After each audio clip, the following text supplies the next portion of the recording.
Member-supported Jazz 90.1 proudly welcomes you to America's longest-running computer show, Sound Bytes. Call the show now at 966-JAZZ. That's 966-5299. Toll-free 800-790-0415 or soundbytes.org. Now, alongside Steve Ray and Dave Enright, here's Nick Francesco on member-supported Jazz 90.1. Good afternoon, Mr. and Mrs. America and all the chips in the PC. It is Saturday, the very first day of February, Anno Domini 2025, and you, you lucky people, you're listening to Sound Bytes. I'm Nick Francesco. I'm Dave Enright. And I'm Steve Ray. And it's 7 minutes after the hour. We are going to be bringing you news, views, things to choose, nothing to lose. Kick off your shoes. Don't get the blues. Have you paid your dues? Because here comes the news. On Wednesday, Microsoft 365 online services were down for many in a widespread outage that affected not only end users but also administrators. I thought it was Microsoft Portal or a Copilot. That's the one on your machine. This is the online one. Okay. So they only renamed half of it? Yeah, exactly.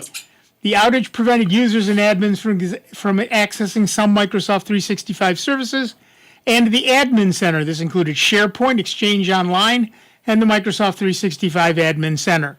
In November, a Microsoft 365 outage affected multiple services and features worldwide, including Microsoft Teams, Exchange Online, SharePoint Online, OneDrive, Purview, Copilot, and Outlook Web and Desktop. In December, a Microsoft 365 outage shut down the Office web apps and the Admin Center, and earlier this month, a multi-factor authentication outage prevented customers from accessing Microsoft 365 Office apps. And now this one. So people are getting a bit concerned about Microsoft's ability to keep their products running when they're online. Note that this did not affect people who were using a version of Microsoft Office that was only on their hard drive. Excuse me, Microsoft Copilot 365. You happy now? No, I'm not. This affected people using the online versions only. Most of those are business people. The problem, of course, is that someone fumble-fingered a configuration file. Once Microsoft found the issue and corrected the file, they said everything was fine. Although Down Detector is still registering outages, they're nowhere near as bad as they were. But this just points up the fact that maybe Microsoft isn't quite ready to start hosting Windows and every other program it has online. Maybe there's still something to be said for people having their own computers. So our poll of the week at soundbytes.org, that is Bytes with a Y, Francis would like us to remind you, is: would you prefer Windows and Office to be hosted online? Your choices are: that would be ideal. It would certainly be easier. I don't really care. No, hands off my data. I don't use MS Office, thanks. I don't use either one. So far, we have 31 votes, and no, hands off my data is well ahead. Next is I don't use either one, followed by I don't use MS Office, thank you, and I don't really care has had 1 vote. That would be ideal, has 0 votes, and it would certainly be easier, also has 0 votes, although it would be easier. I think other things overshadow it. If you've got, and of course you can vote in the poll, it's very easy to do. Just head on over to our website at soundbytes.org. That's Bytes with a Y, Francis would like us to remind you. And when you're done voting in the poll, why not give us a call? 585-966-JAZZ. It's 966-5299. Toll free 800-790-0415. This whole online thing, Microsoft has again said for a long time that they want Windows to be an online-based product because it's easier for them, and the heck with you, it's easier for them. And they've been telling their investors that's where they're heading. And you don't lie to your investors, so we know it's coming. But with something like this, where somebody fumble fingers one configuration file and 6 products are offline, That's a problem. And it must have propagated through all of their CDN, their content networks. Right. Because they can't just have one server hosting the entire world. No, no, they probably could. They probably could. But I'm sure they don't. Yeah, we people worry with the Chromebook. How am I going to do any work if I can't get online? Well, you can do a lot of stuff with the Chromebook, even when you're not online. But what if your OS and all your apps are online only, and you have connection, but the other end is broken? That's exactly right. I would personally never use an online operating system.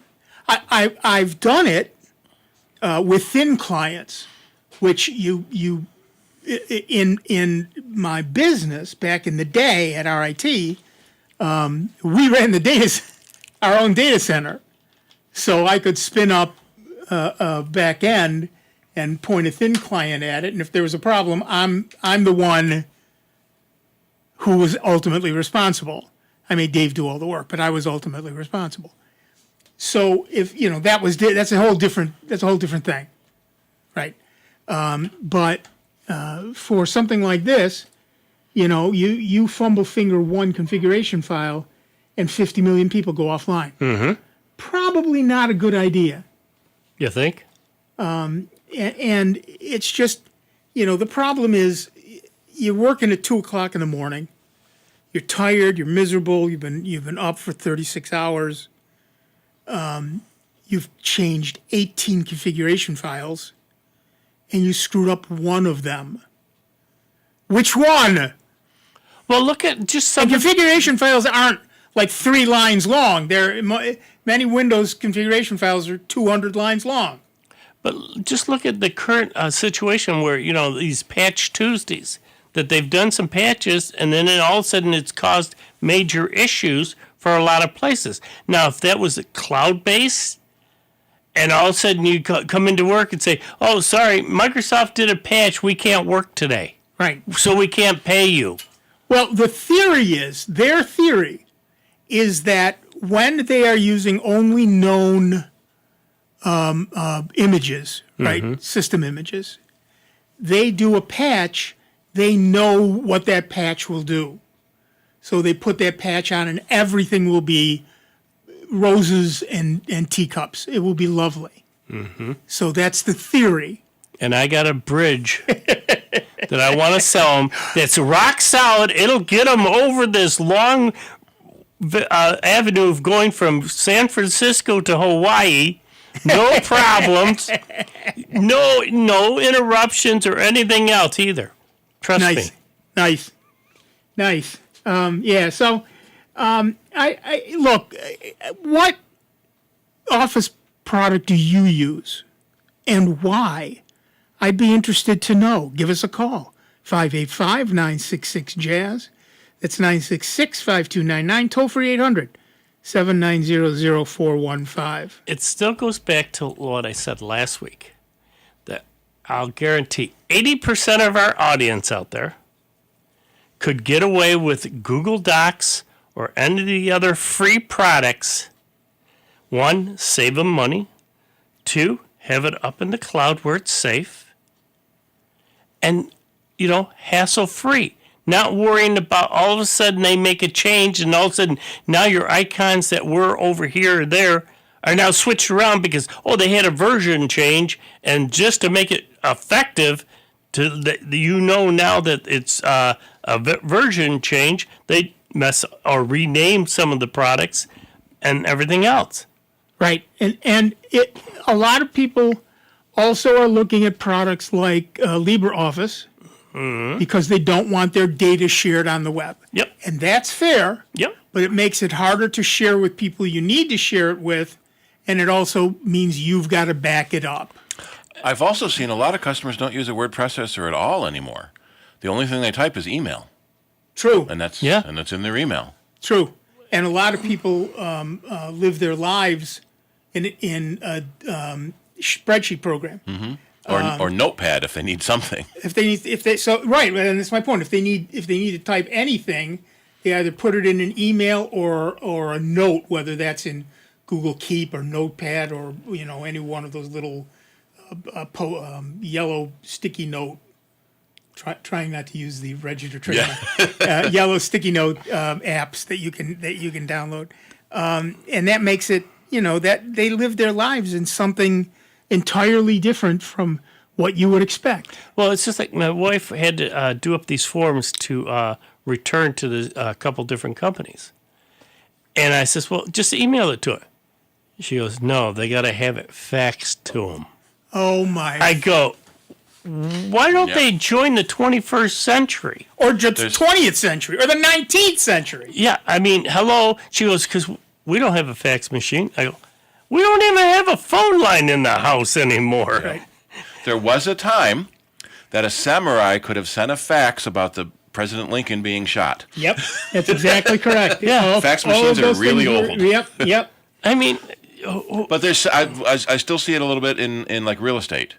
So a fax is point to point, so it can't be intercepted, and a fake signature applied when you're buying something really expensive. well, a couple of the documents she needed, so believe it or not, I had to download the software for the HP printer. We got one of these, scanner printer and all.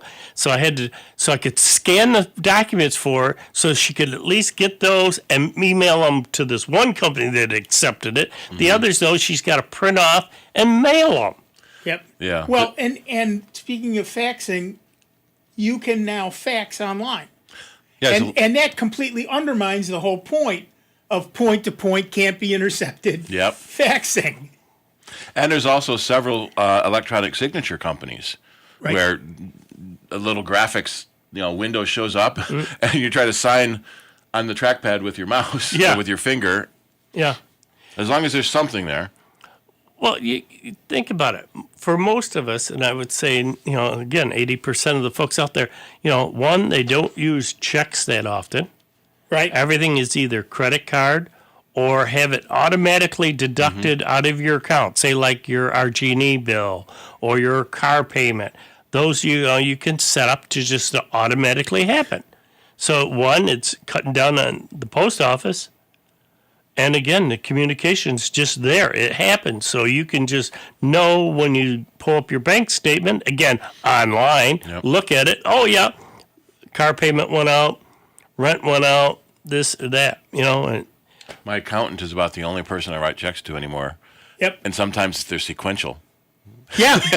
yeah. Last check I wrote was last year to you. Yep. I recently wrote a check to a plumber. And that was, I can't tell you the last time I wrote a check, but I wrote that one. And, I've been places where I think, okay, these folks are going to need cash or whatever. And then, they say, oh, you can Venmo, Stripe, Square, PayPal, this, that, the other. Oh, okay. Yep. All right, we'll do that. No, the only two that I do is my house payment and car payment. And I bought all these forever stamps. Oh, yeah.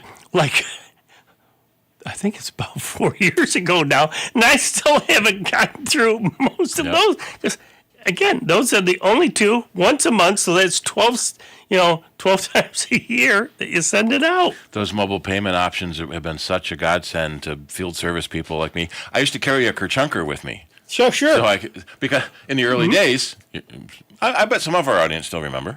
Yeah. You'd put your physical credit card down. It had raised letters. You had the carbon paper. Then the store submitted that to the bank, and in a couple of days you might see your money. Yeah. Well, or in a couple of days you'd know it was a counterfeit credit card. Right. The one thing that I'm very surprised at is, and I know we've been trying to get the word out even more, telling folks how to set up in their phones to do the tap and pay. And I've been telling folks, any of my customers that come in, I tell them, do the tap and pay. No, I paid with my watch. Oh, yeah. Yeah. I did this morning. I held my arm out. The lady didn't even blink. Yep. Here it is, okay. Tap and pay is far more secure than doing the swiping. Yep. So, and I've had this excuse.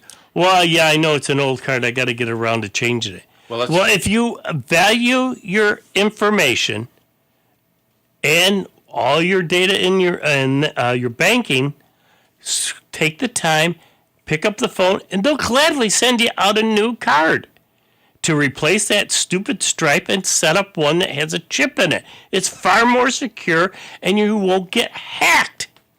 The number of folks in the course of a day, I'll bet you I hear at least 10 people a day say that, yeah, their other card was compromised, so they got a new one. Yeah, it's because you're using that stripe. Mm-hmm. Do the tap and pay. Well, and if you use the wallet app on your phone or smartwatch, then the tap and pay is even better because it sends a random credit card number to the other end. Right. That's still tied to your account, so it still gets charged you. But the other end gets a random credit card number, so when they get breached, your real credit card was never used. Was never there. Yep. I probably shouldn't admit this, but the other day, my wife said, I want you to drive me around today. She didn't feel well. So I drove her. We went to a doctor's appointment. I paid with my watch. We went shopping. I paid with my watch. We bought lunch. I paid with my watch. We got home. I realized I didn't have my wallet. Yeah. I've done that a couple times too. Well, okay. Yeah. I still got my watch. That'll work. Yeah. Everything. I paid for everything with my watch. Yeah. My watch. Just so you know, I have a Pixel watch, and it connects to my phone, and my phone has the credit card app, and my watch has the credit card app, and they're connected, and yada yada. But the point here is, you can set all that up easily. Every single one of those places I went got a different credit card number. Mm-hmm. And that credit card number was not my real number. So when they are breached, I don't care. Yep. I've finally got my wife set up, and she's like, oh, this is so easy. I go, yeah. And because she had been hacked in 6 months twice.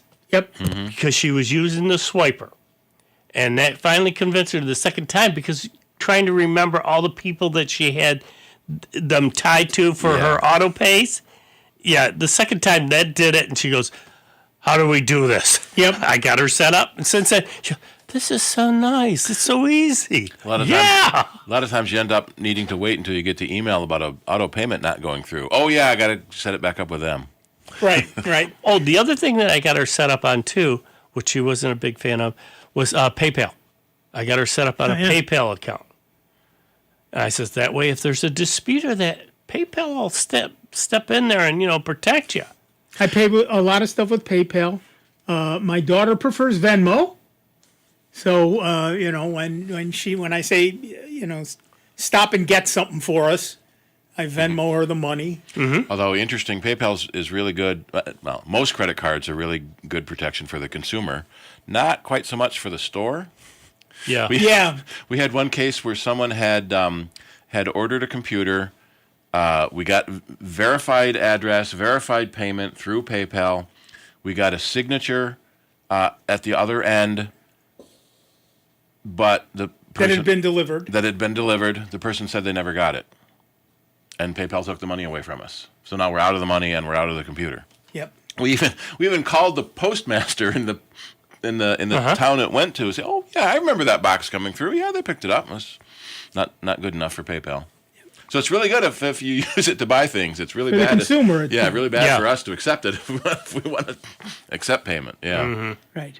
But there's just you've got a lot of options to keep yourself safe online. I'm always amused by people who say, "Oh, I don't use an online Office product because they steal my data," and then they're handing their credit cards around like nothing. Yeah, and like you said, they disappear, especially if they're a restaurant. They hand up the card goes off and gone for at least 5 most of those people are 100% honest Yep. all day long.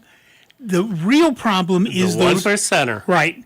But the real problem is things like gas stations where you put in your credit card, but they've added a little swiper over the real swiper. Yep. They're very thin now, and you hardly notice them.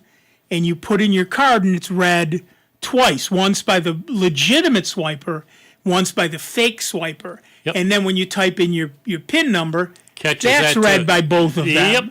So they now have your credit card and your PIN number.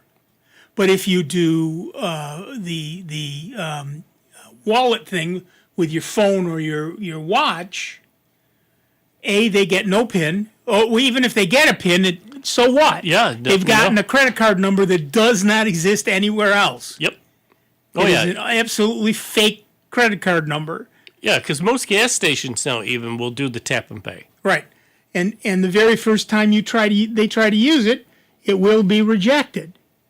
So setting it up is super easy. Steve's probably got something he's posted about how to do it online. I mean, an online article on how to do it. And it seems to me that the 5 minutes spent setting it up, and you can put multiple cards in. Mm-hmm. By the way, and it doesn't have to be credit cards. I've got my Wegmans card in it. I've got my movie card in it. Exactly right. You can put all of those cards in it and pick the one you want. Sometimes I swipe over to PayPal. Sometimes I swipe over to my credit card. Sometimes I swipe over to something else, depending on what I'm paying for and how I feel like paying for it today.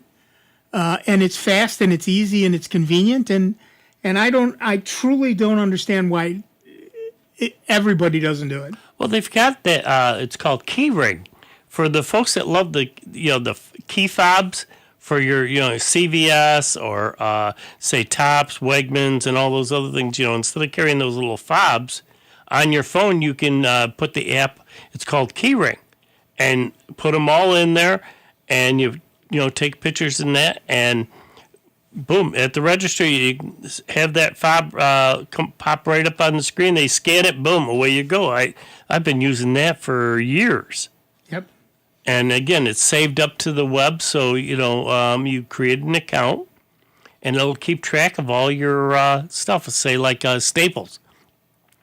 Go into Staples. I don't carry that. I don't want to carry all those stupid fobs.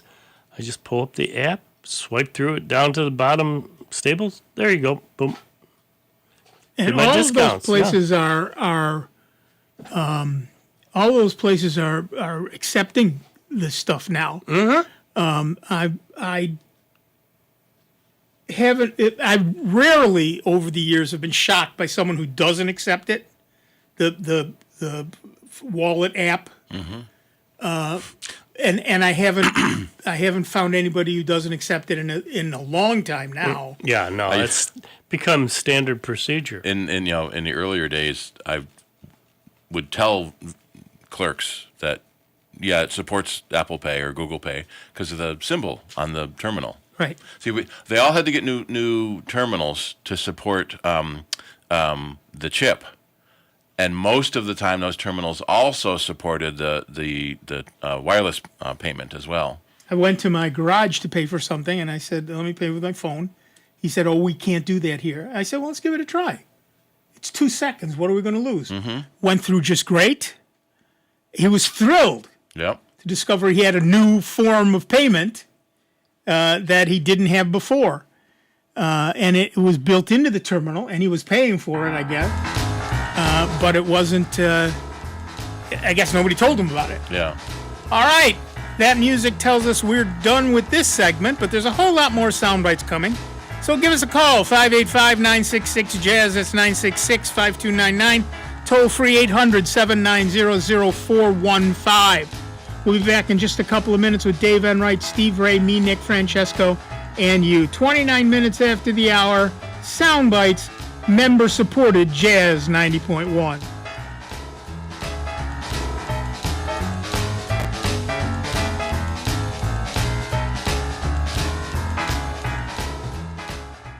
Before you call into our show, please make note of the following rules. 1, turn your radio down. 2, turn your radio down lower. 3, remember, nobody has invented a good-sounding speakerphone yet. Don't use them. 4, make sure you have a point. It makes for a more interesting show. 5, calling does not guarantee you'll get on the air. No whining. 6, if you do get on the air, please do not tell the host what you just told the screener. We don't care. And 7, is that radio turned down yet? We hope this will make for a more enjoyable program, and we thank you for your time.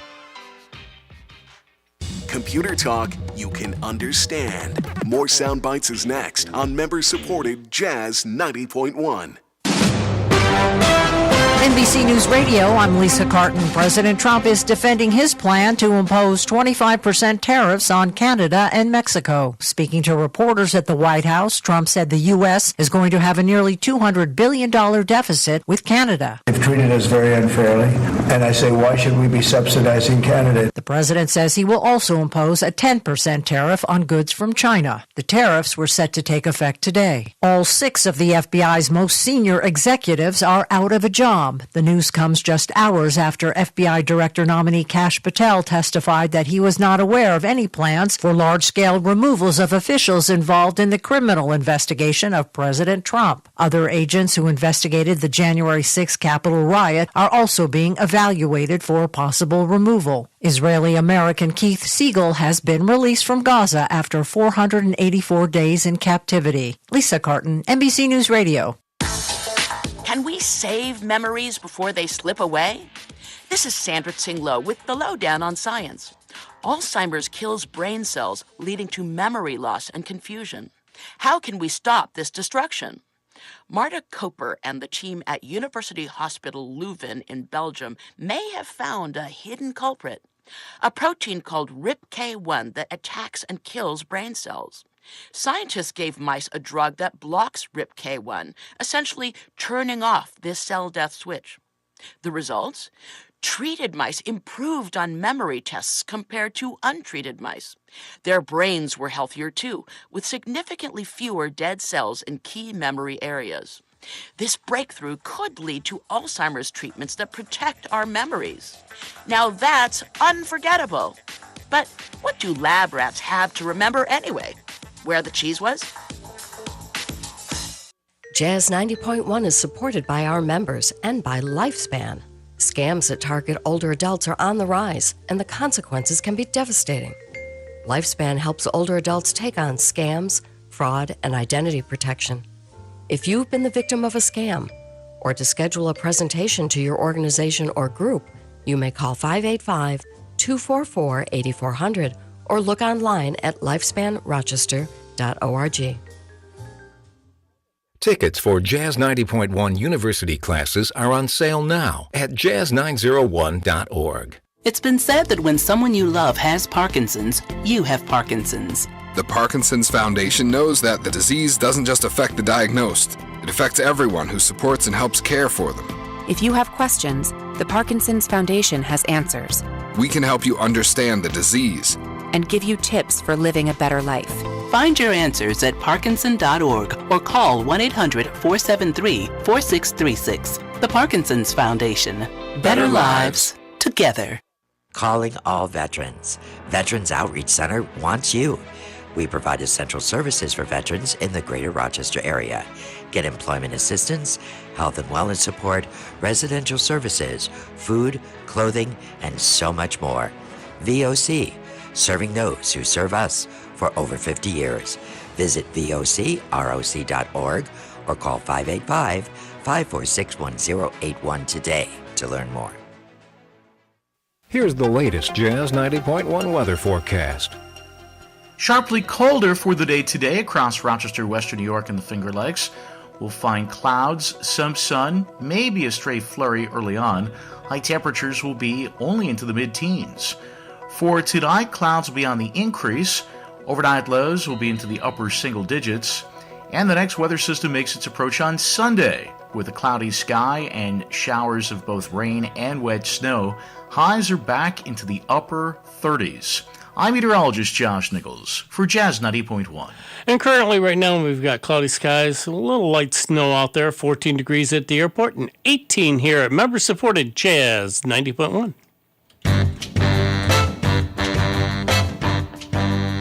Welcome back, everybody. I'm Nick Francesco. I'm Dave Enright. And I'm Steve Ray. And at 35 minutes after the hour, we are Soundbites. And we finally had someone who thought out enough to give us a call. It's Dennis from Rochester. What's up, Dennis? Well, in this part of the conversation that you guys were having, it was just before Dave was talking about fobs, and you guys were talking about different forms of payment being all in one place. I missed part of that. Can you repeat that part? Yeah, basically what I was saying was It used to be it was hard to find someone, a vendor who took any form of online payment. But I now go to places that take multiple forms. So you'll go in and you'll see a sign for Square, and you'll see a sign for Venmo, and you'll see a sign for PayPal, and they all have QR codes that you can get with your phone and pay that way. There's a restaurant chain that has one that QR code prints on the receipt, so you can download the app. And for a whole bunch of different restaurants, you can pay right in the app. Right. So we're seeing, we've gone from almost nobody does this to almost nobody uses just the old way anymore. They've all got at least one form of online payment. We're all trying to find a way to lower our credit card processing fees, which are ridiculous. Mm-hmm. Yeah, I don't think you get a lower fee. Well, yeah. What most of the company, PayPal charges a fee all the time, but what we've seen now with both Square and Venmo, if it's a commercial transaction, there's a fee. If it's a non-commercial transaction, there isn't. So how do they decide? So we tell people to put pizza in there. Of course, buying $1,000 worth of pizza, that's a big party. Well, during the Super Bowl, during the run-up to the Super Bowl, that could be, not a surprise. Okay, all my cards have chips, but I don't have anything set up for. I mean, I wouldn't know what to do if I walked in and saw use PayPal if I want to. I'm just not quite understanding. Yeah, not everybody uses those things. Generally speaking, there's a QR code. Those blocky square images, and you would scan that, and it would say, okay, now this is your PayPal, and here you go. Right, and you'd have the PayPal app on your phone, or the Venmo app, or the Zelle app, or every service has their own app that you use. Right. So, and there's we talked about a wallet, a digital wallet that you can put on your phone or your watch. And what you do is you put your credit card information into that. I also have my PayPal information in that.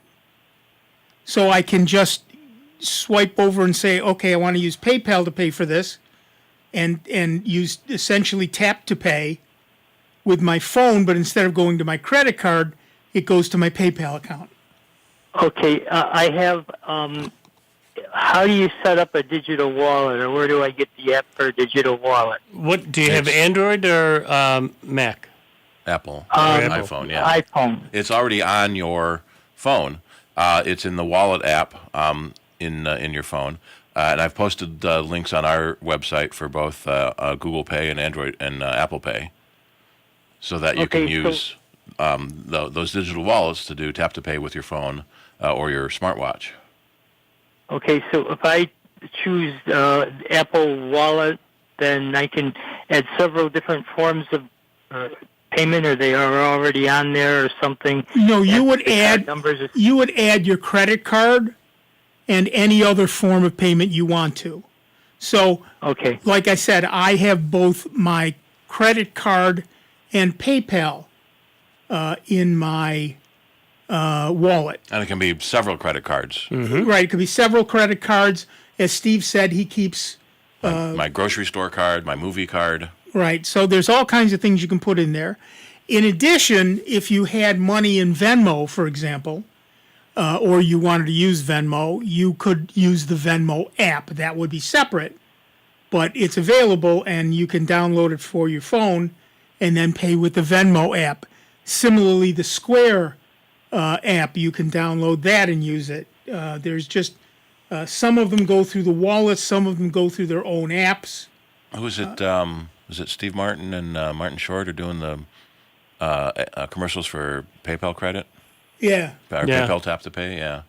So that it's getting big enough now that they're doing celebrity endorsements. Yeah. Yeah. So it used to be, PayPal was popular if you sold stuff on eBay. You'd build up a PayPal reservoir, and then you'd use that to buy other stuff on eBay. But now they're converting it so you can actually get a credit card drawn on your PayPal account or your Venmo account, and you can do electronic payments and physical payments. Great, that That helps out a lot. I appreciate you giving me the information. Thank you. Thank you, Dennis. Have fun. Okay. Yeah, we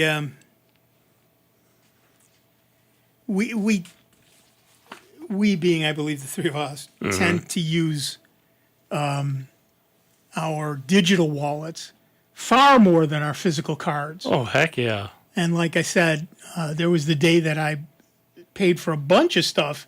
We got home, realized I'd forgotten my physical wallet. I just didn't have it with me. And I suspect it's not the first time. Now, that's bad for driving. Yeah, because you need a license. Some states are allowing a digital license, a scan of your license in your wallet. I don't think New York is yet. I'll look. Yeah, I don't think so, but we'll see. That and your insurance card. I know a lot of folks will take a photocopy of their insurance card. Because like for us at the store, when they come in to, say, rent the truck or, that type of stuff, we need insurance information. So they just pull it up on their phone, and as long as I can get their policy number and expiration date and all that, I'm good to go. Yeah, exactly. Why not? Yeah. All right. Well, you give us a call at 585-966-JAZZ. That's 966-5299. Toll free 800-790-0415. I will read the news.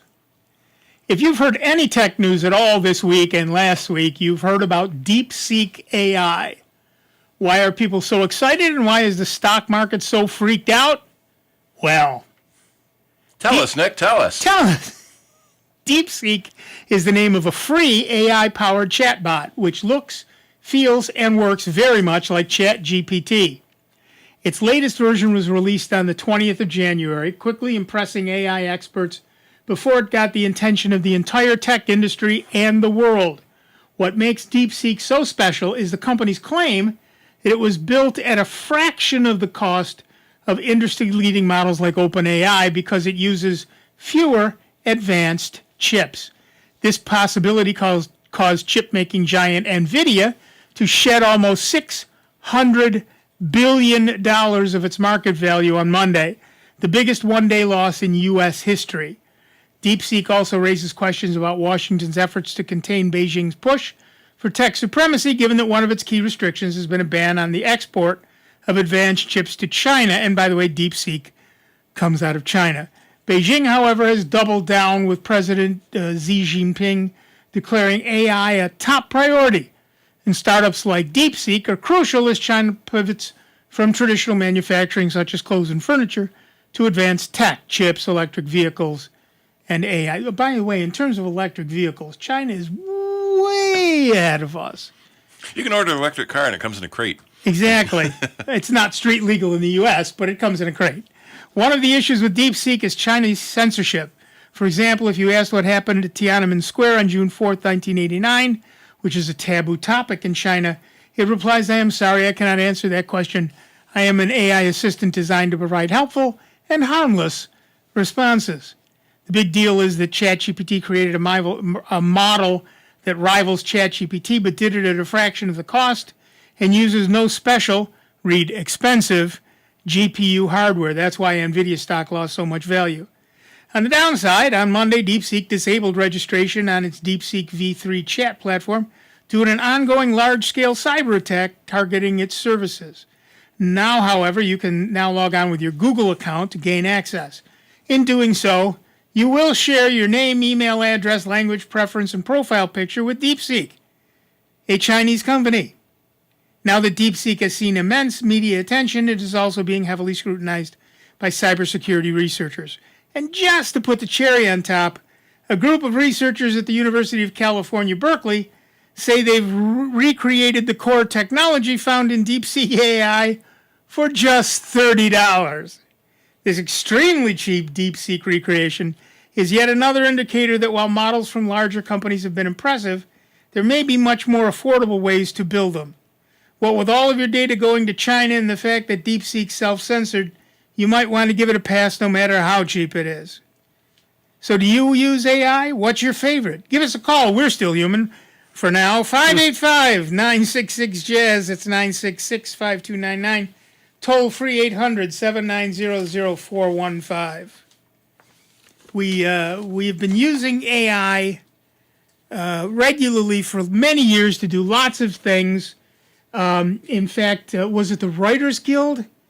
Banned stuff, banned novels that are, and I quote, mostly AI. Why mostly AI? Because you can say that spell checking and grammar checking are AI now. Yeah. So it's okay to use those, but it's not okay to have the AI write the novel for you. Well, it's also like the music industry. Right. You know, some of these AIs that can replicate various artists to sound alike, and they were getting ripped off for, the actual singers for their content. Yep. I mean, it's like, where do you stop, close the floodgate? It's a hard thing to do once it's been opened. It's open and it's out there, and trying to tell the truth versus fiction. Right. Damn hard. Right. I mean, sometimes it's fairly easy, like when you look at a picture and they've got a foot for a hand. Mm-hmm. That's AI generated. Or they've got 3 arms. That's AI generated. Or 6 fingers. That's AI generated. If you're paying attention, you'll notice that. But one of the things that I've noticed with some AI things is they show a picture, and somebody's got like a T-shirt on, and the letters on the T-shirt are not any language, and they spell nothing that you would understand. The rest of the picture looks great, but that T-shirt or sweatshirt is an indicator that this was written by AI. There's a funny meme going around. This picture's fake, and it circles like a crease in the wall, or the fire alarm pole is upside down, completely ignoring the fact that the woman has feet for hands. Right. And one of there's a I think it's on Mastodon. There's an account on Mastodon that every day, like every couple of hours, it publishes a face that looks so photorealistic. Mm-hmm. And it says, this person does not exist. Oh, Logan. Wow. It's created that AI picture. They're past that uncanny valley. Right, and the picture looks like a real human being. Now, a real human being who's made, you've seen people like on the red carpet who are so made up, they look like AI. Yep. Right? So, some of them look like that, but that doesn't mean, they aren't real. You can't necessarily say that anymore. He didn't say a city. Okay, and this is Logan? Yep. All right. Back to the phones. Our next caller is Logan from somewhere in Pennsylvania. What's up, Logan? Hi. I have a cat, and that's the precursor to my question. So I put my computer to sleep when I leave, and he always walks across the keyboard to wake it up. I was wondering if there was a function in Windows 10 that I can set it to only wake up from my power button. Unplug the keyboard. Unplug the keyboard. Yeah. Either that or just create like a little box to set over the keyboard, like a shell. Yeah. Give the cat its own keyboard. A lot of people have broken keyboards lying around. I did that with my son. I did that with my daughter. But yeah, there's no function to do what you want that I know of. But you're right. If you can, is it a wireless keyboard? No, it is wired. Well, it's then a Razer Chroma or something like that. What I would suggest then is before you leave, is you set the keyboard up on end, lean it up against the monitor. Oh, then the cat will knock it off to sit on it. Well, it'll knock it down flat. Right. But you can try that. Yeah. You can unplug it. If it's a wireless keyboard, you can turn it off. Or set. That's for other people listening. But yeah, there's no function in Windows to say unless you turn off the machine entirely. There's no function that says only wake up on the power button. Alrighty. I appreciate that. Thank you. Sorry. Yeah, I'd just turn it up on the side, see, because if it falls, it might scare them, the one time. Right. And then he won't go near it again because he's worried about maybe getting hit by it a second time. Yep. There is a setting to turn the mouse off. Right. So the mouse won't wake up the computer. Right. That's in Device Manager. I'll post that in a second. But I'm looking there's for one keyboard, for the too. Keyboard, yeah. That I know of. But I mean, that's the best way with animals. I mean, I used to have a Westie that used to love to go into the bathroom and grab the toilet paper roll, and start pulling the toilet paper. Oh, yeah. So what I did is I took a block of wood, set it up on top of the toilet paper. So when she went in there the next time to grab it, that wood came down, slammed on the floor. She never went into that bathroom again. Yeah, there is. Windows 11, you go into the hardware manager, and you can tell the keyboard and mouse to not wake up the computer. Nice. So I will post that. That's link. only in 11. I don't know about 10. We can try. But Right. yeah. Very nice. So, Logan, I'm sure you're still listening. If you're running Windows 11, it's possible. If you're running Windows 10, we haven't Take a looked it look. up yet. Yeah, take whatever instructions are there for 11 and see if it's in 10. I have a... That answer your question, Logan? Will you hung up? That helps. Oh, Thank there you. he is. Okay. Anything else? Nope, that was it. Thank you. You guys have a great day. You All right, thanks. You too, Logan. I have a couple of cats they weigh 30 pounds apiece, and one of them will come up and just lie down across the keyboard, and he is wider than the keyboard, and the keyboard has a number pad on it. I mean, he's longer than the keyboard is wide. When he lies on it, he completely covers it. So when I see him coming up, I quickly open a note app and just put the cursor in the note app. So when he lies down, I get a lot of, but it doesn't harm anything else I'm running. I used to have a client, Bobby Southpaw, had a cat, and we had to keep this one old tube monitor. Oh, yeah. Because Felix liked to sleep on top of that monitor. The heat from that monitor. So he'd just have it on, turn it down. But the cat would always curl up and just right so the heat from that could, keep it warm. Yeah, back in the day, I had a cat that did the same thing. Going back, when my daughter was very, very, very young, I would sit her in her little high chair next to me while I worked, and I'd give her an old keyboard and turn on cartoons or whatever, and she'd look at her monitor and she'd pound on that keyboard while I worked away next to her, happy as a clam in mud. Yep. So it all worked out for both of us. Back in the early days when I was in college, we got a smart terminal in, VT100, smart terminal. Baby. And I taught myself screen editing because no one knew that yet. And it got me so annoyed when people would use the smart terminal for the dumb functions that I would just slightly unplug the keyboard connector a little bit. People would come in, hit the key, it wouldn't wake up, and they'd move to the next terminal. I'd come in, magically fix the computer, and use it away. That's where I started my reputation. Right. You can always fix something you broke on purpose. Yeah. All right, back to the phones. Our next caller is Bruce from Fairport, New York. What's up, Bruce? Just had a question. If you disable the mouse and the keyboard, This call will be recorded. don't you have to do a complete reset to start the computer up again? No. No, you can set it to a key to automatically. But if you turn off keyboard and mouse, waking the computer from sleep, then you got to push the power button. But don't push and hold. If you hold the power button, it turns off. But if you push the power button, it should wake back up again. Just tap it like you would, the screen. Just a quick tap. Thank you. Okay. Okie doke. Thanks, Bruce. Every now and then I run into someone who thinks that's the only way to turn off their computer is press and hold the power button. No!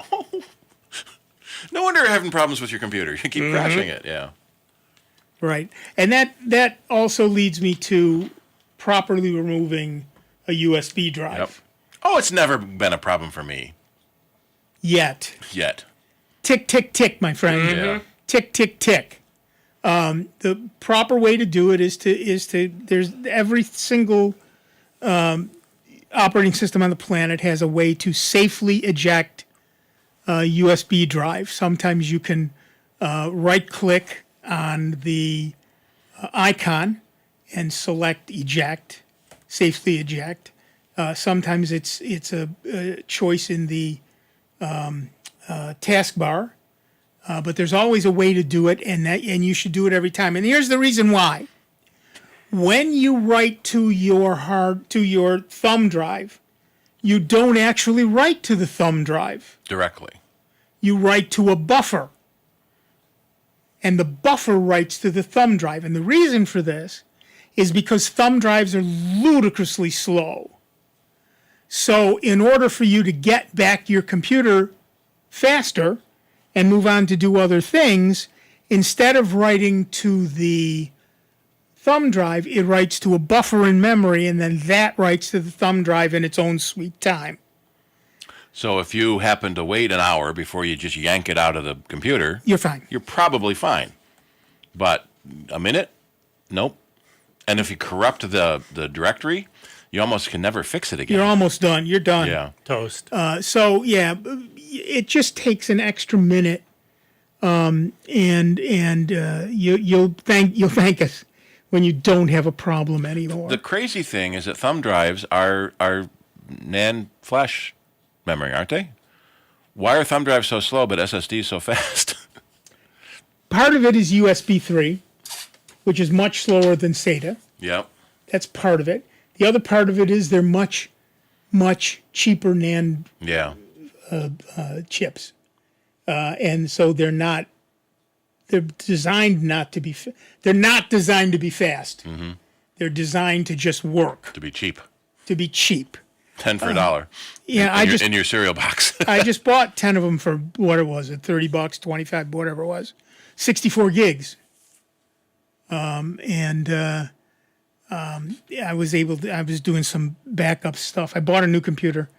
I'm backing things up everywhere 6, 8, 10, 15 times before I do the upgrade to the new machine, because I'm paranoid. Remember, you are not paranoid enough when it comes to your computer. You are not paranoid enough, and you don't have enough backups. So I'm doing even more backing up of various things to make sure that I will get everything moved over to the new machine when it's time.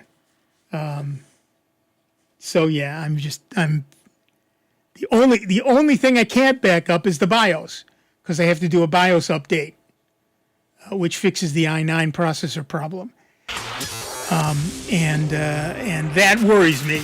Significantly worries me, because if you screw up the BIOS, you own a brick. That's all there is to that. All right, that music tells us we're done for the first hour of this show, but do not despair. There's another hour of the longest running computer show in the known universe coming your way. Another hour of Dave Enright, another hour of Steve Ray, and another hour of me, Nick Francesco, and another hour of you, but only if you give us that call at 585-966-JAZZ. That's 966-5299. Toll free, 1-800-790-0415. Take a quick bio break, get yourself a beverage of some sort, and we will see you on the other side. So don't go too far. It's a whole lot more sound bites and a whole lot more jazz. 90.1. We will see you in just a few. Online 24 hours a day, 7 days a week at soundbites.org. More with Nick Francesco, Dave Enright, and Steve Ray next on member-supported Jazz 90.1. WGMC Greece Rochester, a public service of the Greece Central School District. Jazz 90.1. Online at jazz901.org. NBC News Radio, I'm Lisa Carton. President Trump is defending his plan to impose 25% tariffs on Canada and Mexico. Speaking to reporters at the White House, Trump said the U.S. is going to have a nearly $200 billion deficit with Canada. They've treated us very unfairly, and I say, why should we be subsidizing Canada? The president says he will also impose a 10% tariff on goods from China. The tariffs were set to take effect today. All 6 of the FBI's most senior executives are out of a job. The news comes just hours after FBI Director nominee Kash Patel testified that he was not aware of any plans for large-scale removals of officials involved in the criminal investigation of President Trump. Other agents who investigated the January 6 Capitol riot are also being evaluated for possible removal. Israeli-American Keith Siegel has been released from Gaza after 484 days in captivity. Lisa Carton, NBC News Radio. Jazz 90.1 is supported in part by Summit Responsible Solutions, a manufacturer of organic, all-natural insect pest control products, including Summit Sticky Traps. Sticky traps can be used to manage pests on indoor plants and do not contain pesticides. Sticky traps are available at local and national garden centers and hardware stores.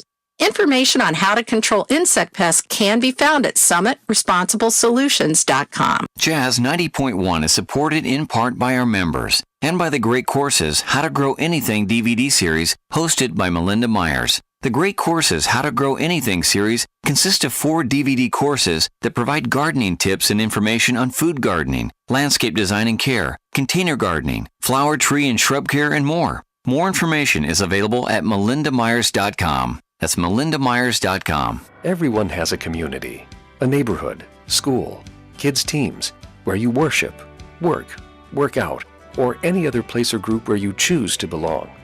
Communities can provide support when you need it, and even when you don't know you do. Like when it comes to preventing underage drinking and other substance use. Community members can be your eyes and ears when you're not with your kids and alert you to signs of potential problems. Learn more at talktheyhearyou.samhsa.gov. Black men are the most likely Americans to die from lung cancer, and black people develop the disease earlier in life than others. Federal guidelines have nearly doubled the number of black Americans eligible for lung cancer screening. Insurance companies are required to cover these tests for those ages 50 to 80 who smoke or used to smoke. If that's you, talk to a doctor about lung cancer screening. For more information and to find a screening center near you, visit acr.org/mylcs. That's acr.org/mylcs. Every 36 seconds, a vehicle is stolen in the United States. Cars are an important investment, and you have the power to protect it. Remove valuables from your car or place out of view. Roll up your windows completely. Don't leave your car running while unattended, especially during the winter. And always lock your doors and take your keys or fob with you. If you know something about a vehicle theft, call us at 1-800-TEL-NICB. This is a public service message from the National Insurance Crime Bureau. Welcome back to America's longest-running computer show, Soundbites, on member-supported Jazz 90.1. Get online now. Call 966-JAZZ. That's 966-5299. Toll-free 800-790-0415. Or submit your question by email at soundbites.org. Once again, here's Nick Francesco, Dave Enright, and Steve Ray on member-supported Jazz 90.1. Welcome back, everybody. I'm Nick Francesco. I'm Dave Enright. And I'm Steve Ray. And at 4 minutes after the hour, we are hurtling headlong into the second hour of the longest-running computer show in the known universe, Soundbites, right here on member-supported Jazz 90.1. And you can give us a call at 585-966-JAZZ. That's 966-5299. Toll-free 800-790-0415. You'd think, with weather like this, at least up here, there'd be a lot more people indoors, and therefore a lot more people on their computers, and therefore a lot more people with computer questions. But you never know. My cousins are all, not all, but a lot of them are in Florida, and they're going, oh, it's 80 degrees and sunny here. It was lovely this morning. Oh, it was terrific. I loved it. Shut up. Yeah, it was down to 70. I had to get my heavy coat out. Yeah, exactly. Exactly. We got an inch of snow. Nobody knew what to do. You grew up with feet of snow, for heaven's sake. You should know what to do. But that was pretty unprecedented for a lot of places down there. What was it? Pensacola, Florida had more snow and was colder than Fairbanks, Alaska. Yeah. And New Orleans got 8.5 inches of snow, which they hadn't seen since 1897. Yep. Those 100-year storms are happening a lot more frequent. Yeah, exactly. Mm-hmm. All right, back to the phones. Our next caller is Fred from Rochester, New York. What's up, Fred? Hey, you intrigued me with that Pixel phone, or Pixel watch rather. I have a Samsung Android phone. Yep. Samsung Galaxy. And what I'm finding is the Pixel. I happen to be in need of a watch. I broke my other one, so. But I'm finding that the Pixel watch will work with the Samsung phone. I'm wondering if you can elaborate on more of the features. I'm seeing a couple different models, the 2, the 3. The 41 millimeter is about the same as my old watch, maybe just a tiny bit bigger. Right. Okay, so there are a couple of different versions. Most of the new ones are round. You get a 41 millimeter or 44, I believe it is, millimeter. And you can wear, you wear it it's a regular watch, but it's a smart watch, which means it connects to your phone to do all kinds of things. You can, for example, I have a Pixel 2, the Pixel Watch 2. I can get my heart rate, which I really should not look at. I can see my calendar. I can do how many steps I've done today. I just shoveled this morning, so let me see what my steps are. I can do. There's all kinds of additional like bicycling and hiking and stuff. Okay. I do bike, so that would be a cool thing. Yeah, if you sleep, which I don't. Excuse me, if you wear your watch while you sleep, which I don't, it'll tell you how much sleeping you've been doing. It's interesting though that we often see. Yes, 10 people what they use their watch for, and then get 10 different answers.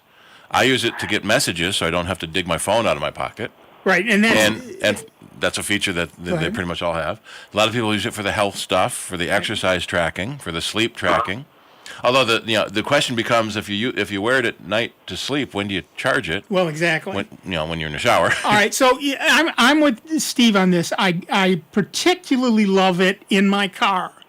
If I get a text message, I can read it much more easily without taking my eyes much off the road, right? Just hold it up in front of me or wait till I get to a stop sign. I can also reply through my watch. I can also use Google, the Hey. Now I can't say the word. Hey, George. Hey, George, through my watch and do stuff that way. So, for example, this morning on my way in, I needed to tell my wife something. So I said, hey, George, call my wife, and it did. And once it connected into my hearing aids. So I was able to have a conversation with my wife. Perfectly normal, not a problem. And then she hung up, but I could have hung up through the watch as well. I pay apps through the watch. I send and receive messages through the watch. So there's just, normal the normal things you would normally do with your phone, you can do pretty much all of them with your watch. So one executive I read once joked that you get a watch so you don't have to pull the phone out of your pocket. You got a phone so you don't have to look at your tablet so much. You got a tablet so you don't have to use your laptop so much. And you got a laptop so you don't have to use your desktop so much. Right. Does anybody check the time? Oh, yeah, it does the time. I forgot. It does the time. It's 1:09. Yeah. Hey, so I'm looking at, it's got 4G, but I have a 5G phone. Does that matter? Should not matter. It's the way it connects to the network, not the way it connects to your phone. And some of them are Wi-Fi only, so you don't need a cellular plan for your watch if you plan to always have your phone with you all the time. Yeah, that's pretty much, yeah. But for like runners, they don't want to have a heavy phone with them, but they still want to listen to their music and get phone calls, so they put it on their watch so it can track their run and play their music. The weight of the watch is not that big of a factor if I'm exercising. Right. And so it's the other pounds I need to lose. Right.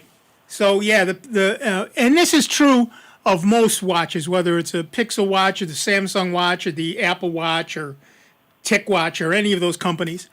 Any recommendations, one versus the other?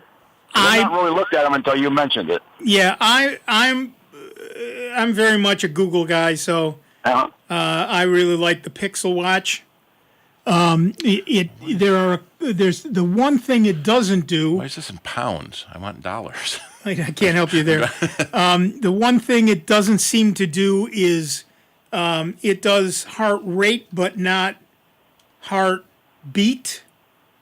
So if you're prone to AFib or one of those things, it doesn't. The Pixel watch does have irregular heartbeat warnings. It is according to what Google says. Oh, all right. I just haven't found it yet then. Or it may be on the 3 has it, but the 2 doesn't. That's possible. Each generation adds more features. I think they both had it. There were not that many more bells and whistles to the 3.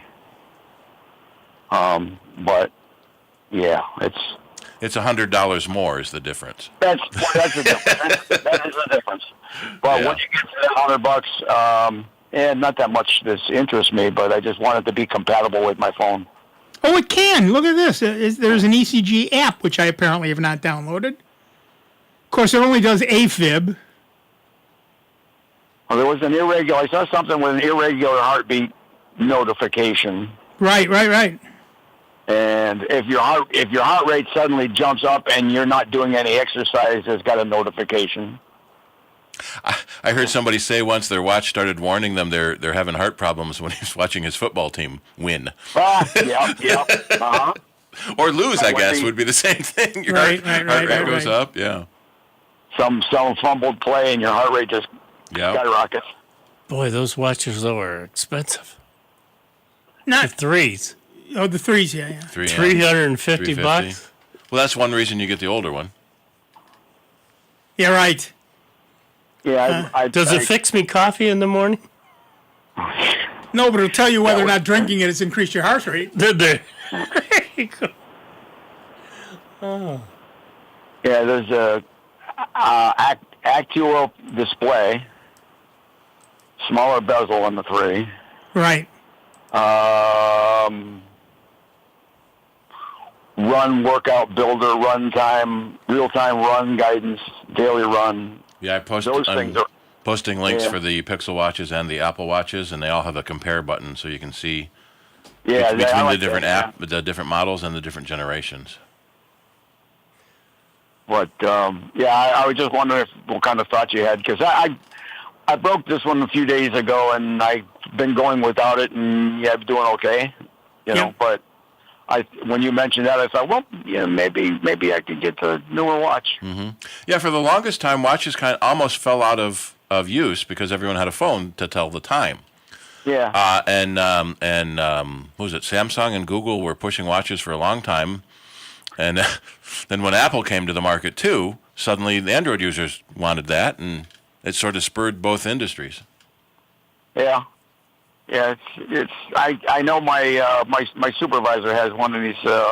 Anytime I'm trying to have a conversation with him about something, he keeps getting interrupted by his watch.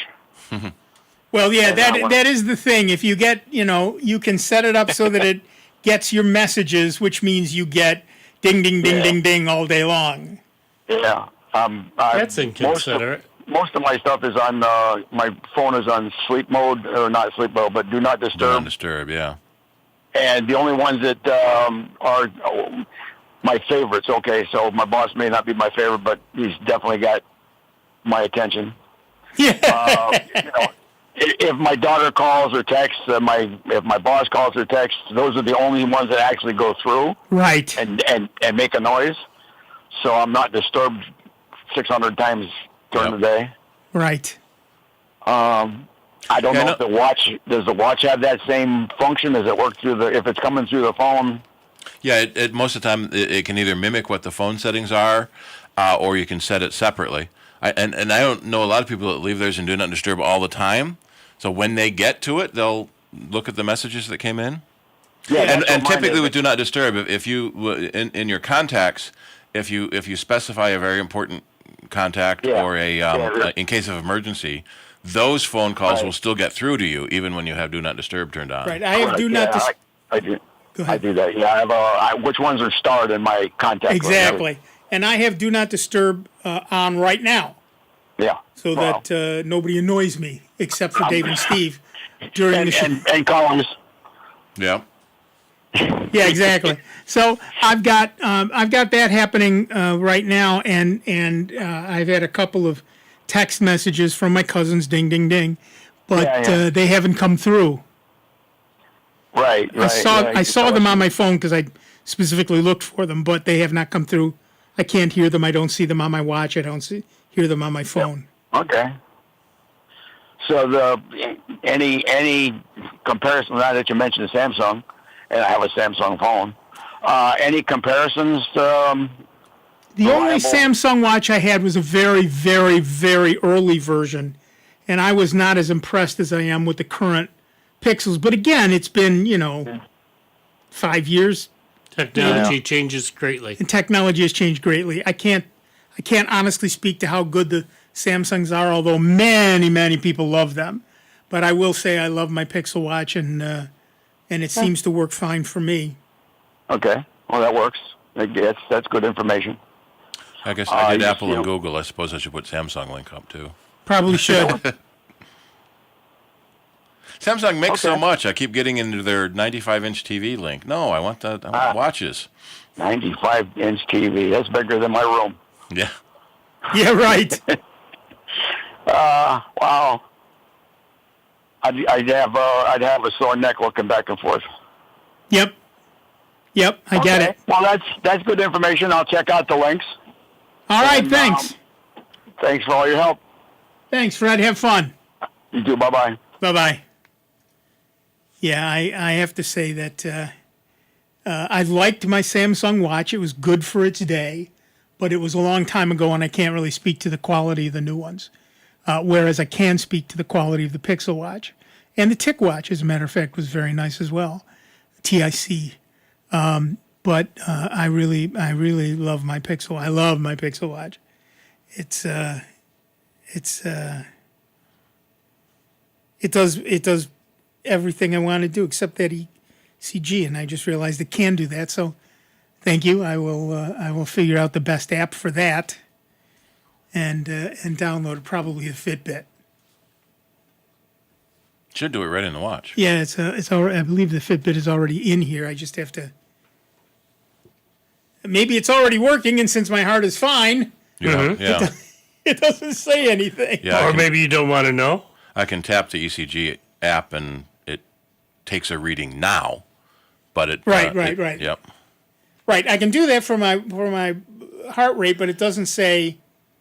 I can see my heart rate in real time, but it doesn't say anything about ECG. Oh, look at that. Maybe it does. Oh, look at that. There it is. Scroll down. Yeah, I'm looking. And a lot of times then it pairs back to your watch and into whatever, from your watch to your phone to whatever health app you've got set up. Yeah, because a number of them now, with that little card that you can put your fingers on, and it'll do... Yeah. That'll tie to an app, and then you can send that supposedly EKG that you could send on off to your doctor and that type of stuff. Yeah. So yeah, it's a 1-lead ECG. So it's not quite as good as the 4-lead they use in the hospital, but it's good enough. Better than poking the eye with a sharp stick. You don't know that. When was the last time you were poked in the eye with a sharp stick? I got stuck with a bee. That hurt like a son of a pup. Okay, yeah, okay, all right. What if he has a banana? Yeah.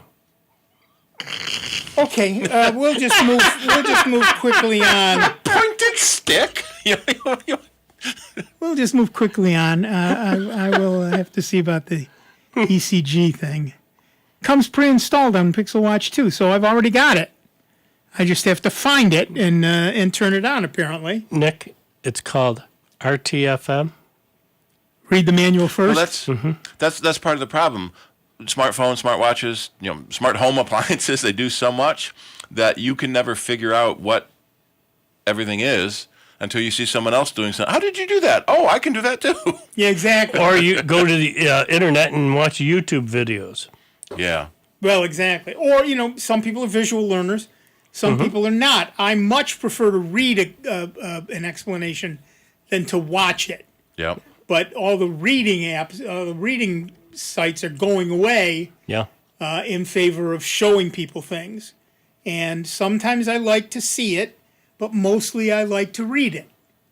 It makes more sense to me that way. See, I'm the opposite. I'd like to do hands-on and see it. Yep. No, and again, it's a learning style. Some people are visual learners. Some people are, I forget what the word is. Yeah, I apparently can do... well, I'll admit it. I'm dyslexic. So, for me, the way my stupid brain works sometimes, it's easier for me to actually get my hands on it and do it. We now have a dyslexic TV star in Will Trent. Oh, yeah. And he's got an app that reads signs to him so he can understand what signs are saying because he can't make out the letters. Yeah, it also seems to do a lot of science fiction-y things. Yeah. But it does do the reading stuff. Yeah, this seems to do AFib detection. That's not what I had. I had the other one. There's atrial fibrillation and it's not ventral fibrillation, something else. That's the one I had. AFib you can have a pill for. The other one, they stick a wire up your groin and into your heart, proving that the best way to a man's heart is through his groin. But nowadays, though, at least for me, the past 3 times, it's been through the wrist. Yeah, they're finding instead of, because the first heart attack I had, yes, they had to go up through the groin. But the other 3 and putting in the stents, they're finding going through the arm is far better and more direct, shorter distance thing. Arrhythmia? That's what they did for the... arrhythmia? I forget what it was called, but it was a fibrillation. It was... atrial flutter. That was it, atrial flutter. As opposed to atrial fibrillation. So I don't know if it'll do that, but I will be turning that on. That's good to know. See, that we all learn something new. Yeah. Every time we... and how long have you had the watch? Exactly. How long have I had watches like it? Yeah. Yeah, but that one in particular, it does that particular thing that you want. Right. The next sort of holy grail in self medical analysis is a non-invasive blood glucose monitor. Right. You see a lot of ads for the little thing you stick in your arm. Well, that's got a needle into a vein. Right. But you can see your sugar intake on the arm. And if you can see what causes your blood glucose level to change, you very easily may be able to change your diet better. Right. But you mean stop eating the M&Ms? Yeah. No sugar, no grain, no fun. Well, but so trying to get a non-invasive one so it can go onto your wrist, then everyone will start getting this data, and we may end up with a healthier country. Exactly right. Well, I've got a friend that wears that, patch, and he was saying, no, that's, once you have it on there after, a few months, you don't really even notice it, and it's a heck of a lot easier than constantly pricking your finger to do your test. Because then you get those open sores, and then if you're doing something and get something into that sore, like paper cuts and everything else, it hurts like an SOB. Back in the day, before my arthritis got so bad I couldn't play banjo anymore, I played banjo every day for hours at a time, which meant I had calluses on your fingertips. On my fingertips, I couldn't poke them. I would go to the doctor and he'd say, "Let me get your blood glucose," and he'd get really kind of angry about it. I said, "Doc, I can't help you. I play the banjo. I have these calluses." And it's literally on the tips of the fingers. Yep. Those strings. Go farther up or do somewhere else on my body or whatever you got to do. But yeah, I don't play anymore because arthritis. I just can't. I can't even bend my fingers that well anymore. But I used to love to play the banjo. I told you guys I used to play not on the streets of New York, but on the ferries of New York. I sat on the ferry and opened up my case and started playing songs. Of course, that's illegal. And the first time I tried it, the captain... I thought it was only illegal if you demanded money or requested money? Well, Yeah. he didn't like it. Yeah. So the captain comes down the stairs. I immediately launched into a sea shanty. He broke out into this big smile, did a little dance, went back upstairs and left me alone. At the end of his trip, he came back down and he said, "Will you be here every day?" I said, "No, sir." He said, "Wrong answer." I said, "Yes, sir." So I immediately went and learned about 40 new sea shanties. Cool. And I made a decent little living at that. I won't argue. I won't deny that. So how many careers have you had? I've had a lot. Yeah. Well, it depends.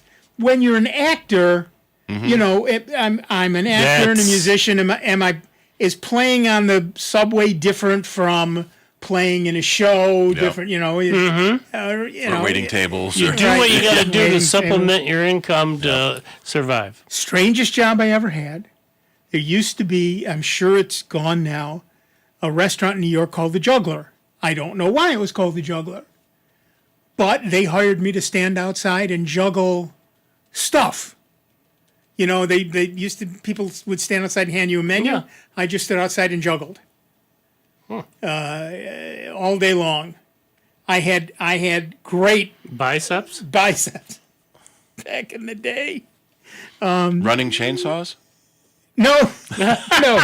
I juggled balls and I juggled pins and I juggled scarves, which, believe me, is a challenge in the windy New York City streets. Mm-hmm. Yeah, I can imagine. Yeah. But silk scarves. But yeah, that was one of my, I suppose, a different career. You just, you know, I learned to juggle for clowning stuff and for Commedia dell'arte. And okay, I'll tell one more clowning story. Yeah, we were hired by a company. We were hired by a radio station in Great Barrington, Massachusetts. They were doing some sort of week-long Great Barrington event. And they hired us as clowns to wander around the streets and interact with people. One day, I was walking along and I saw the bank, and I walked inside and I held out my hat and walked around to all the tellers. They all left. I was a clown. I was in clown makeup. They'd been seeing me walking up and down for 3 days. So I walked around with this hat in my hand. They all laughed. We all thought it was a joke. I put my hat on. I walked outside. I got arrested for robbing the bank. I'm being hauled off to jail. We went right by the outdoor radio station set up. The guy says, "I'll be right back. Play a song." And he came over to the cop and got me okayed. And then the next day, I got arrested again for sitting on top of mailbox, which apparently is also illegal. So again, the radio station guy had to come and get me before I got hauled off to jail. Did Bill Murray see you doing this? Because he did that in a movie in 1990. Did he? I did that in the 70s. Yeah. So they robbed the bank in clown makeup, and I wasn't robbing the bank. I know. Well, they got the idea from you. Probably. Yeah. And he takes the makeup off to blend into the crowd to escape at the end. Oh, nice. That's a very clever idea. It didn't work, and hilarity ensued. Yeah, I'm sure it did. But it didn't work for me either, because I got arrested too.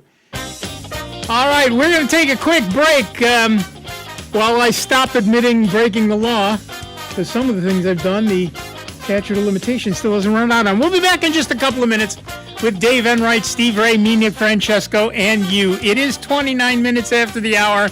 You think I'm kidding. We're listening to the longest-running computer show in the known universe, Sound Bytes, right here on member-supported Jazz 90.1. We will see you in just a couple of minutes.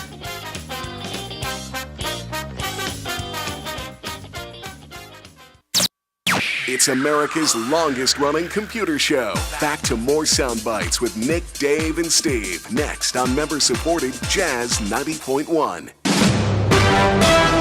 NBC News Radio, I'm Lisa Carton. At least 7 people were killed in last night's crash of a medical jet in Philadelphia. Mayor Sherelle Parker gave the update this morning, saying all 6 people on board the air ambulance flight died when the aircraft plunged to the ground and exploded near a Philadelphia mall. We can also confirm that at least one other person perished in this tragedy, and this individual was in a car. The airplane crashed and exploded moments after taking off from Northeast Philadelphia Airport. All 6 on board were Mexican nationals, including a mother and child who had traveled to the U.S. for medical treatment. At least 19 people were injured in the crash and are being treated at area hospitals. President Trump is set to impose tariffs on Canada, Mexico, and China today. The plan includes 25% tariffs on all goods entering the U.S. from Canada and Mexico, as well as a 10% tariff on Chinese goods. Lisa Carton, NBC News Radio. Add a bit of bling to your garden with metallic-colored plants. They make great additions to containers and garden beds. Hi, I'm Melinda Myers, horticulturist and gardening expert. Silver plants like plush lamb's ear, variegated Jack Frost Brunnera, silver shimmers lungwort, and Russian sage can brighten a dreary corner of the garden. They also make a nice backdrop, helping nearby flowers stand out in the garden bed or planter. Use copper and bronze leaf plants to add variety and depth to the garden. Select plants that have similar tones and hues as the surrounding building materials, or use them to contrast with blue leaf plants or create a focal point in the garden and container. You'll find bronze and copper leaf coral bell varieties to tuck into planters, use as ground covers, or for mixed borders. Add vertical interest with twisted toffee sedges and bronze baby phormium, and add bold texture with bronze peacock rogersea. Check out our website for this and other gardening tips. Jazz 90.1 is supported in part by our members and by Jazz Buffalo, presenting the Dina DeRose Trio, featuring drummer Sherry Miracle. Sunday, February 2nd at 3 p.m. at the Buffalo AKG Art Museum. The days of wine and roses. Located at 1285 Elmwood Avenue in Buffalo. To purchase tickets, you may visit buffaloakg.org. Jazz 90.1 is supported by our members and by Lifespan. Scams that target older adults are on the rise, and the consequences can be devastating. Lifespan helps older adults take on scams, fraud, and identity protection. If you've been the victim of a scam, or to schedule a presentation to your organization or group, you may call 585-244-8400 or look online at lifespanrochester.org. Scams that target older adults are on the rise, and the consequences can be devastating. Lifespan helps older adults take on scams, fraud, and identity protection. If you've been the victim of a scam, or to schedule a presentation to your organization or group, you may call 585-244-8400 or look online at lifespanrochester.org. Jazz 90.1 weather. Sharply colder for the day today across Rochester, Western New York, and the Finger Lakes. We'll find clouds, some sun, maybe a stray flurry early on. High temperatures will be only into the mid-teens. For tonight, clouds will be on the increase. Overnight lows will be into the upper single digits. And the next weather system makes its approach on Sunday with a cloudy sky and showers of both rain and wet snow. Highs are back into the upper 30s. I'm meteorologist Josh Nichols for Jazz 90.1. And currently right now we've got partly cloudy skies with temperatures of 16 degrees out at the airport and 22 here at member-supported Jazz 90.1. Everybody get up. I have been down and I have been funky. Welcome back, everybody. I'm Nick Francesco. I'm Dave Enright. And I'm Steve Ray.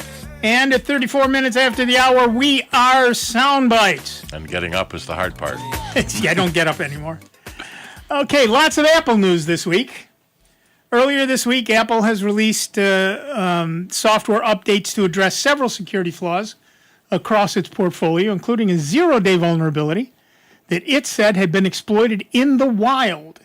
The issue has been addressed with improved memory management in iOS 18.3 and iPadOS 18.3, macOS Sequoia 15.3, tvOS 18.3, visionOS 2.3, and watchOS 11.3. And it's interesting, they updated the second number. Usually bug fixes like that are the third digit. Right. Oh, speaking of which, with iOS 18.3, Apple Intelligence is now on by default. Whereas Intelligence was opt-in in previous OS versions, it is now on by default in iOS 18.3 on supported devices.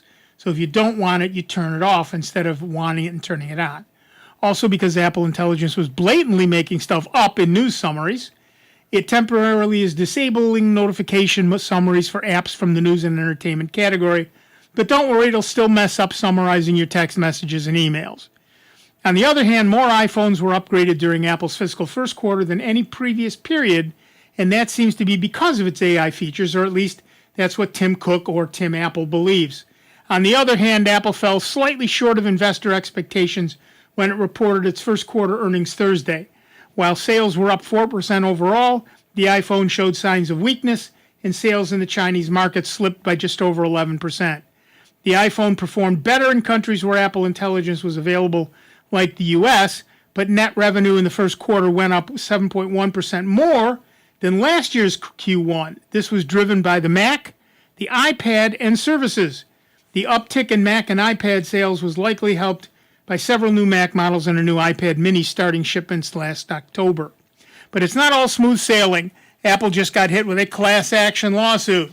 The lawsuit accuses Apple of using per- and polyfluoroalkyl substances, PFAs, more widely known as forever chemicals, in 3 of its Apple Watch wristbands, the Sport Band, the Ocean Band, and the Nike Sport Band. As for why this is concerning, PFAs have been linked to potentially increasing the risk of certain serious diseases, such as cancer. And just to add a level of irony, these products are marketed as part of a healthy lifestyle. The lawsuit therefore accuses Apple of promoting these products, ones that are typically worn 11 or more hours a day, mind you, under the guise of health, while knowing about these purported toxic chemical levels. On top of that, a team of security researchers has disclosed new side-channel vulnerabilities in modern Apple processors that could steal sensitive information from web browsers. Apple acknowledged the shared proof of concept and stated it plans to address the issues.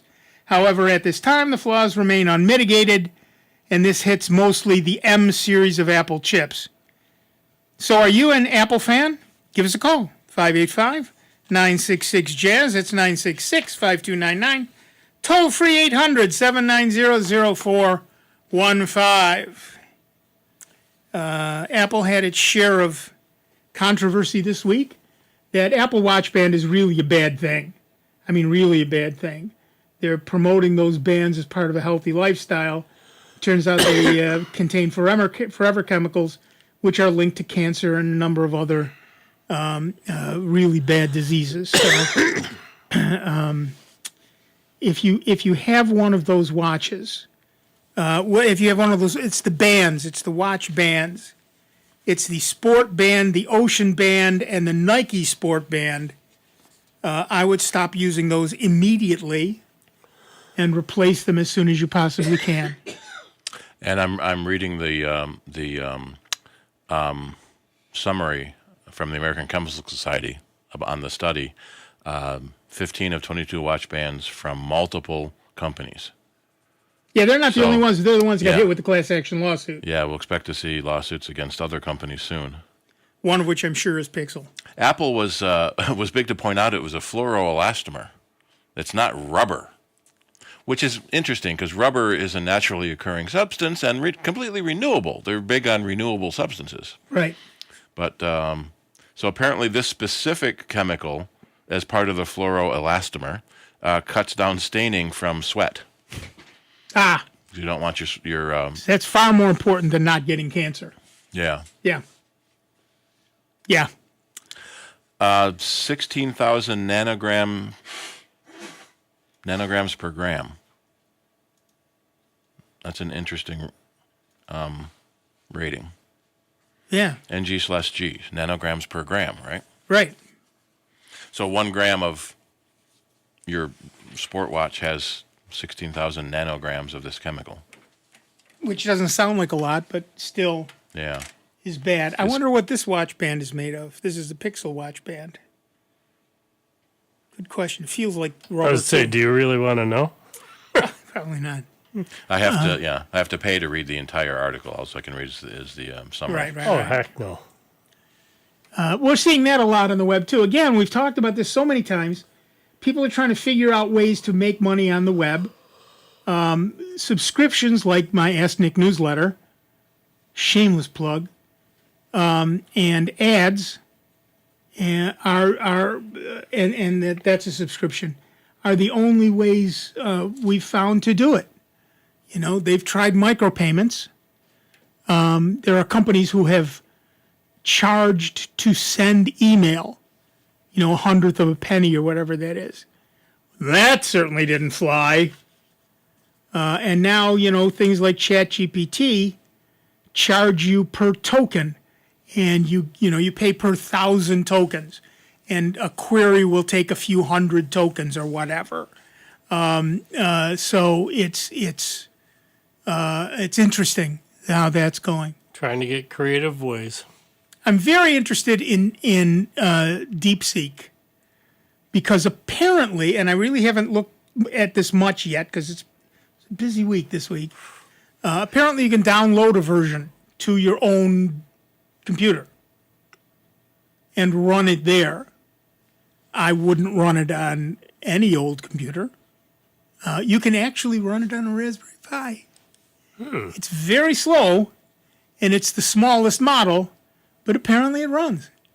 But you can download it and create your own kind of offline assistant. So you can actually run it offline, which means it can't go out to the internet to tell you anything. You know what porked me off this morning? I had the urge to know what the temperature was in kelvins this morning. I just had that urge. And everything I asked, simply, what's the current temperature in kelvins? And every time it came back, I found these places on the web. Whether I asked Alaska or Google or whoever, they all came back and said I found these places on the web. No, thank you. I don't want to have to do it myself. I wanted you to say, okay, he wants to know what the current temperature is in Kelvin, degrees Kelvin. You do that by finding the correct temperature right now, which all of these devices can do, and then do the conversion for me. That's just math. Do it. Maybe you should have worded it differently. I tried 15 different wordings, and I never got. As far as read me the temperature in Kelvin? No, nothing worked. They all came back and said, here's a website where, it's basically how to convert to Kelvin. I know how to convert to Kelvin. I wanted you to convert to Kelvin. So I did it in 2 steps. What's the current temperature? 15. What is 15 Fahrenheit in Kelvin? 263. I understand that. So, that is not what I wanted. I know. 2 steps. Yeah, just read me. I wanted 1 step. Yep. I understand I could do that in 2 steps. I want 1 step. This is not artificial intelligence. This is artificial show me what's on the web. And I can already do that without you. Thank you very much. Just like the dance. They want to do a 2-step. Get your hot cocoa. Can't do any dance on 1 jammies step. On and yeah. It's a balmy 263 kelvins. It's 263 kelvins. That's great. It's 263 more than I expected it to be. But yeah, so artificial intelligence is still that. It's artificial. If I said to you, what's the current temperature in Kelvin? You would know that what you have to do is the 2-step process that Steve just made it do manually. Well, first you think, what's a Kelvin? Right. Do you mean the alternate Star Trek universe that J.J. Abrams is using? Stop right now.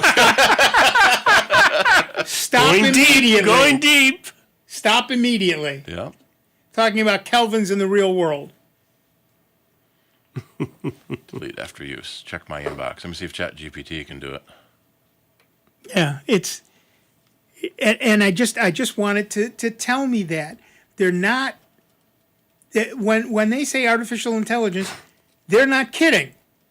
Real intelligence would say, I understand what he actually wants, and I will give him that answer. Oh, ChatGPT got the right answer. Oh, nice. They gave me Fahrenheit, Celsius, and Kelvin. Very nice. I've told you I have a friend in Manila, and every time when we're chatting, if I say, oh, it's X degrees here, she gets really angry and immediately goes, you can see her on her computer looking up the conversion. The Celsius? Yeah, to Celsius. Yeah. Yeah. Yeah, I read a story once where two people were coming down to the hotel front desk and asked what the weather was going to be today, and the clerk said, "Yeah, it's going to be pretty warm today. It's up to 20." That's warm. And the people said, "Well, how'd you know we were from Canada and needed Celsius?" And the clerk says, "I didn't. That's Fahrenheit." Yeah. Oops. But for here, that's warm. That's what. Yeah. Yeah. The whole world uses Celsius except us. And I think one other country somewhere. But the rest of the world uses Celsius. The rest of the world uses metric in general. Well, a lot of stuff, though, stuff being built, more and more of it is going metric. Yes. I mean... a little tiny country in Africa. Right. Liberia. Oh, Liberia, of course it would be. But, I mean, just things, because they're being made in other countries. Right. And other countries, like you said, do metric. Well, I do... So most tool sets now here in the U.S. include both standard and metric. Well, as you know, I do 3D printing, and that's all metric. Yeah. It's all millimeters. So when my wife wants something, she'll go 1 3/4 inches. Okay, honey, that's like X.2 millimeters. Do you want it a little shorter or a little longer? Because you're not going to get it that exact thing. But yeah, I'm using millimeters more and more often, but I'm not using Celsius much. I just wrote a display to put on one of my Raspberry Pis that tells me the temperature, and I've got it running here as well. I'm not here, but at home. It tells me the temperature in both Fahrenheit and Celsius, but I still haven't gotten used to it. I say the irony is that General Fahrenheit, the physicist who invented the mercury thermometer, set the 100 point as human body temperature. Right. He had a fever that day, which is why it's 98.6. Right. Well, people have said the Fahrenheit scale is how people feel. The Celsius scale is how water feels. And, you pick which one makes the most sense to you, I guess. There's a big difference between 15 centigrade and 20 centigrade. A big difference. Because you've only got 0 to 100. Yeah. Whereas we've got 32 to 212. So. What was the other one that was good? 100 Celsius is dead. Yeah. 100 Fahrenheit is really, really hot. Yep. 100 Celsius is dead. 100 Kelvin is dead. The other way. It's we use the imperial measurement system, but the rest of the world uses metric, and my 3D printer uses metric, and so I have a tough time when my wife wants something. She's an engineer's daughter. She's been using inches and feet her entire life, and this newfangled nonsensical metric nonsense, she's not gonna go up with which she will not put. So, although most kids nowadays in school systems are learning metric, are they? Good for them. Yeah. Well, Neil Tyson has an interesting video on this. Is that metric is slowly working its way into the U.S. without us knowing it. Already, our drugs are in metric. True. 500 milligrams of aspirin, a pound of Coke. No, it's a kilo of Coke. Yeah. Soda is sold by the half liter, the liter, 2 liter. So a lot of things are being done metric. It's just sneaking up in there. I will say that there are a lot of people of my generation who know that a kilo is 2.2 pounds. Yeah. That's the thing they know. Well, there was a space probe. The Mars Climate Orbiter got lost because of a calculation difference, and that surprises me because engineering and science typically use metric anyway. Yeah. Math is usually so precise. Yeah. So JPL used millimeters, and Lockheed Martin used inches. So instead of, we need to fire it when we're 16 millimeters away, we need to fire it when we're 16 inches away, and the probe was lost. Right. So it was, and of course it's millimeters, centimeters, and meters. A tenth and a hundredth and a thousandth. That makes sense. Yeah. We don't even do. You just have to remember that if there's 5,280 feet in a Your name? Right.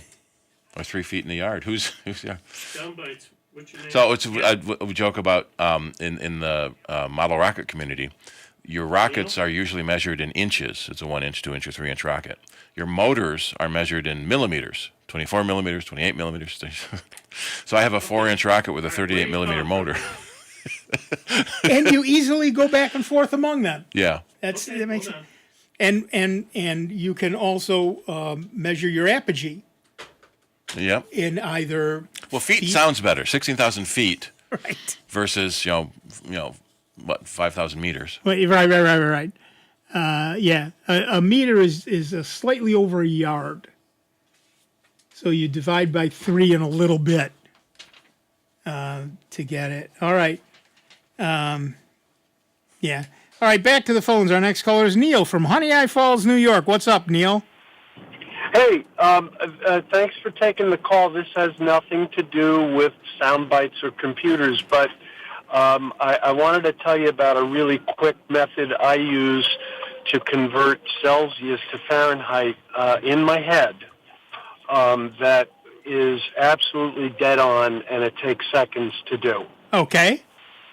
All right, so remembering the conversion was that you would take the Celsius amount, multiply it by 9/5. Right. And then add 32 degrees to that. Right. I said, well, it's not easy to do 9/5 of anything in your head, but if you do 10/5 of something, in other words, if you double it, you've overcorrected by 10%. So if you take 10% off of your result and add 32, you get the accurate reading. So let's take 20 degrees Celsius, multiply it by 2, that's 40. Take away 10%, that's 4. You now have 36. Add 32 to that, and you've got 68. That's really nice. That's really clever, Neil. Because I hated the 9/5 thing, but I knew that 10/5 is easy to do in your head. You're doubling something. Oh, So these it's math just guys. Celsius times 2. Take 10% off of that result. Add 32. Boom. You're there. Really nice. That's pretty cool. Yeah. The nuns did something right, I guess. Yeah, but a meter So you stick guys are- doesn't. A ruler is 12 inches, so it has to be a third of a meter ruler. That doesn't work. Or and a meter stick is too long. Yeah, but the I don't know. It always used to, you'd have to do the 9/5 thing, and that was annoying. So, I just said, why don't I just double it and then take away what I added too much to? Take off 10%. Yeah. So, all right, guys. All right, excellent. Thank you so much, Neil. That's cool. Super clever. That's amazing. Well done, Neil. It's those little cute little tricks that I really like. Yeah, help you remember stuff. And we'll remember that conversion. Of course, then you have to know what it is in C first, but that's a thing. Well, it might be similar, because then you divide by 5/9 instead of 9/5. So 4.5/9 is you can still the math is in there double. somewhere. Yeah. It's like right now here on the weather map, it shows minus 10 Celsius. You should be on the mic. I thought it was. Yeah. Too far See, away. this is radio, so you need to be on the mic. I won't fit. I won't fit. Yeah, I can help.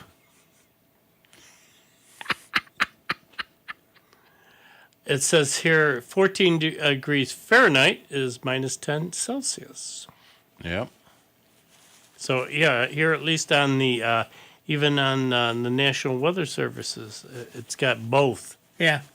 for folks. Well, like I said, I wrote a little Python program that shows me both on my computer at home, and now I've written a little display that I'm going to hang a Raspberry Pi on the back of and hang it on my wall. Tells the time and the temperature and the weather for the next 3 days, the current conditions, all of that nonsense. And it's 145 in my CPU. Fahrenheit. And again, most places do those in Celsius as well. So in my computer, it's currently 40 degrees Celsius. And